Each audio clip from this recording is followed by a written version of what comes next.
Year 2017 ప్రతి ఒక్క Indian cricket fan అయితే డిసప్పాయింట్మెంట్ లోనే ఉన్నాడు. ఎందుకంటే జూన్ లో మనం ఛాంపియన్స్ ట్రోఫీ ఫైనల్స్ పాకిస్తాన్ తో ఓడిపోయాం. పోనీ అప్పుడు మన టీం ఏమైనా వర్స్ట్ పర్ఫార్మెన్స్ లో ఉందా అంటే లేదు. కెప్టెన్ విరాట్ కోహ్లీ నుంచి ప్రతి ప్లేయర్ కూడా ఫామ్ లోనే ఉన్నాడు. ఇంతటితో అయిపోయిందా అంటే లేదు. అదే ఇయర్ 2017 లో ఇంకో డిజాస్టర్ మూమెంట్ జరిగింది. ఎందుకంటే జులైలో అయింది ఉమెన్స్ వరల్డ్ కప్. ఇందులో కూడా మన ఉమెన్స్ టీం ఫైనల్స్ వరకు వెళ్లి ఫైనల్స్ లో ఇంగ్లాండ్ తో ఓడిపోయారు. ఇంకా ఇండియన్ ఉమెన్స్ టీం అయితే ఫస్ట్ టైం వరల్డ్ కప్ గెలుచుకోబోతుంది అనుకున్నాం. కానీ ఆ డ్రీమ్ కూడా ఆ ఇయర్ లో ఫుల్ఫిల్ అవ్వలేదు. కానీ ఫ్రెండ్స్, నిజానికి చెప్పాలంటే మెన్స్ క్రికెట్ టీం అచీవ్ చేయలేని చాలా achievements women cricket team achieve చేసింది. అలానే ఐసీసీ క్రికెట్ టోర్నమెంట్ కూడా గెలిచి వీళ్ళు రికార్డ్ సృష్టిస్తారు అనుకుంటే అది జరగలేదు. కానీ క్రికెట్ వరల్డ్ లో ఇండియన్ మెన్స్ టీం ఎలా డామినేట్ చేస్తుందో ఉమెన్స్ టీం కూడా అలానే డామినేట్ చేస్తుంది. ఉన్నారుగా ఇందులో కూడా మన స్టార్ ప్లేయర్స్ స్మృతి మందాన, హర్మన్ ప్రీత్ వీళ్ళందరూ ఉన్నప్పటికీ ఇండియన్ క్రికెట్ ఉమెన్స్ టీం ఇప్పటికీ ఒక్కసారి కూడా ఐసీసీ ట్రోఫీ గెలుచుకోలేకపోయింది. దీని వెనకట్ల రీజన్ ఏంటి? బీసీసీ వీళ్ళకి సపోర్ట్ చేయట్లేదా, లేదంటే ఇంకేమైనా రీజన్ ఉందా? రండి ఫ్రెండ్స్, ఈ వీడియోలో చూసేద్దాం. ఇండియన్స్ ఉమెన్ క్రికెట్ టీం అయితే స్టార్ట్ అయింది 1973లో. ఆ ఇయర్ లోనే women cricket association of India కూడా ఫామ్ అయింది. మన మెన్స్ క్రికెట్ టీం కి బీసీసీ అలాగో ఇది ఉమెన్స్ టీం కి అలాగా.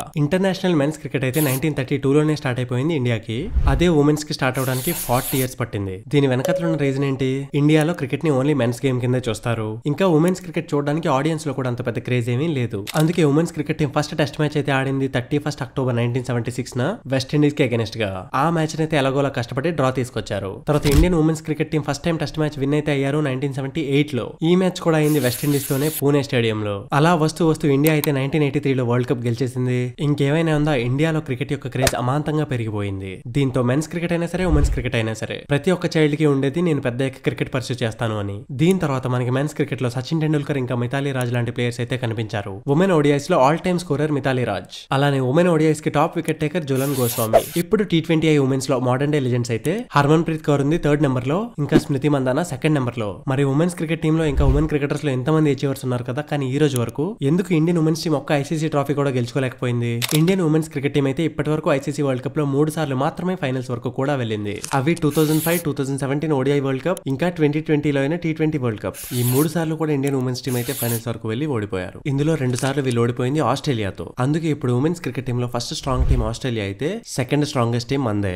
కానీ ఫ్రెండ్స్, ఇక్కడ అసలైన ప్రాబ్లం ఏంటంటే WPL కంటే ముందు ఇండియా దగ్గర కనీసం ఒక డొమెస్టిక్ ఫ్రాంచైజ్ కూడా లేదు. అందుకే మెన్స్ క్రికెట్ లో టాలెంటెడ్ ప్లేయర్స్ ఒకరి తర్వాత ఒకరు వస్తుంటే ఉమెన్స్ క్రికెట్ లో మాత్రం ఒకరో ఇద్దరు పాపులర్ అవుతున్నారు అంతే. అంతెందుకు మీరే చెప్పండి, ఉమెన్స్ క్రికెట్ టీమ్ లో ఎంతమంది ప్లేయర్స్ మీకు తెలుసు? మహా అయితే స్మృతి మందాన తెలుసు, హర్లిన్ దియోల్, హర్మన్ ప్రీత్ కౌర్, ఇంతకంటే ఇంకొక 2 ప్లేయర్స్ తెలిసి ఉండొచ్చు మేబీ. వీళ్ళు కూడా సోషల్ మీడియాలో రీల్స్ లో పాపులర్ కాబట్టి వీళ్ళందరూ జనాలకి తెలుసు. నిజానికి చెప్పాలంటే క్రికెట్ లవర్స్ ఎవరైతే ఉన్నారో వాళ్ళు కూడా ఉమెన్ క్రికెట్ చూడడానికి అంత ఇంట్రెస్ట్ చూపించరు. కానీ వాళ్ళు ఉమెన్ క్రికెటర్స్ యొక్క క్యూట్ మూవ్స్ ని చూడడానికి ఇంట్రెస్ట్ చూపిస్తారు. ఇదే ఇంట్రెస్ట్ వాళ్ళ గ్రౌండ్ మీద పర్ఫార్మెన్స్ కి కూడా చూపిస్తే Indian women's cricket world class game అయిపోతుంది. ఇంకో ఇంపార్టెంట్ రీజన్, మ్యాచ్ లో వచ్చే ప్రెషర్ ని హ్యాండిల్ చేయలేకపోవడం. ఎందుకు హ్యాండిల్ చేయలేకపోతున్నారంటే సింపుల్, వాళ్ళకి ఎక్స్పీరియన్స్ లేదు. ఇలా ప్రెషర్ ని హ్యాండిల్ చేయలేకపోవడం మెన్స్ క్రికెట్ టీమ్ లో కూడా జరిగింది. కానీ అదే ఎక్స్ట్రీమ్ లెవెల్లో జరుగుతుంది ఉమెన్స్ క్రికెట్ టీమ్ తో. ఎందుకంటే ఉమెన్స్ క్రికెట్ టీమ్ ఇంటర్నేషనల్ లెవెల్లో ఎక్కువగా ఎక్స్పోజ్ అవ్వలేదు కదా.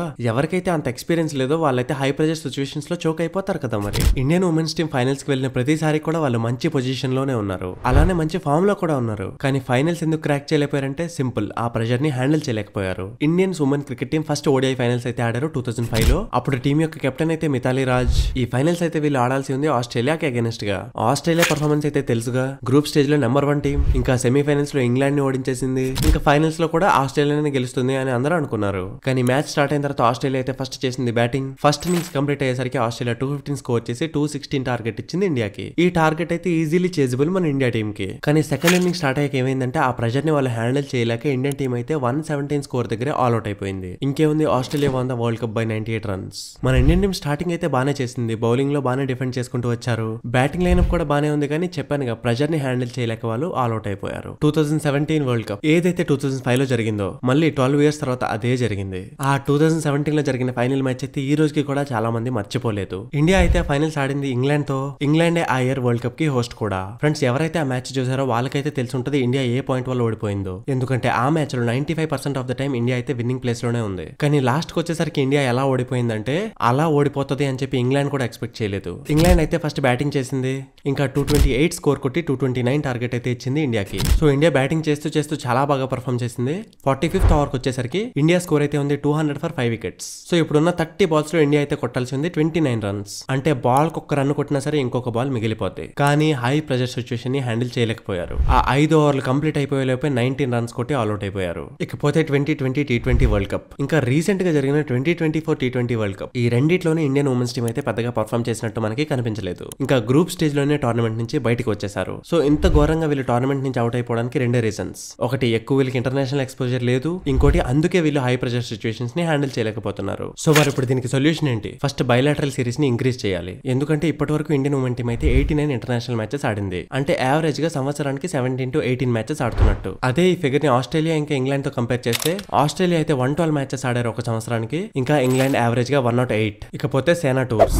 ఉమెన్స్ టీమ్ కి సేనా కంట్రీ టూర్స్ పెరిగితే వాళ్ళకి అక్కడ కండిషన్స్ మీద ఒక ఐడియా వస్తుంది. ఇంకా ఎక్స్పోజర్ పెరుగుతుంది. తర్వాత టెక్నికల్ డెవలప్మెంట్, అంటే బ్యాటింగ్, బౌలింగ్, ఫీల్డింగ్ కి స్పెషలైజ్డ్ కోచెస్ ని పెట్టాలి. అలానే మెంటల్ ట్రైనింగ్, సిచువేషన్స్ లో ప్రెజర్ ని ఎలా హ్యాండిల్ చేయాలి, ఇవన్నీ కూడా ఇండియన్ ఉమెన్స్ టీమ్ కి ప్రొవైడ్ చేస్తే ఇండియన్ ఉమెన్స్ టీమ్ కూడా మెన్స్ టీమ్ లానే మనకి ఐసీసీ ట్రోఫీలు బోల్డ్ తెచ్చి పెడుతుంది. కానీ ఇవన్నీ చేయాలని బీసీసీఐ ఎందుకు అనుకుంటది? మెన్స్ క్రికెట్ కి ఉన్నంత పాపులారిటీ ఉమెన్స్ క్రికెట్ కి లేదు కదా. సో ఇది క్రికెట్ మేనేజ్మెంట్ చేతుల్లోనో బీసీసీఐ చేతుల్లోనో లేదు, ఆడియన్స్ చేతుల్లో ఉంది. ఉమెన్స్ క్రికెట్ చూసే జనాలు ఎక్కువ మంది ఉన్నారు, ఎంగేజ్మెంట్ ఎక్కువగా ఉంది అంటే అప్పుడే బీసీసీఐ ఇంకా కొత్త కొత్త ఇనిషియేటివ్స్ తీసుకుంటుంది ఉమెన్ క్రికెట్ ని కూడా ఒక లెవెల్ కి తీసుకెళ్ళడానికి. సో ఫ్రెండ్స్, ఇంకా ఇండియాలో ఉమెన్ క్రికెట్ కల్చర్ ని పెంచడానికి ఏమేం చేయొచ్చో మీరు కామెంట్ సెక్షన్ లో చెప్పండి. వీడియోని ఇక్కడ వరకు చూసారంటే వీడియోని ఒక లైక్ కూడా చేసేసే ఉంటారు, చేయకపోతే ఇప్పుడు చేసేయండి. ఇంకా ఇలాంటి ఇంట్రెస్టింగ్ అండ్ ఇన్ఫర్మేటివ్ వీడియోస్ చూస్తూనే ఉండటానికి సబ్స్క్రైబ్ చేసేసుకోండి మన ఛానల్ ని.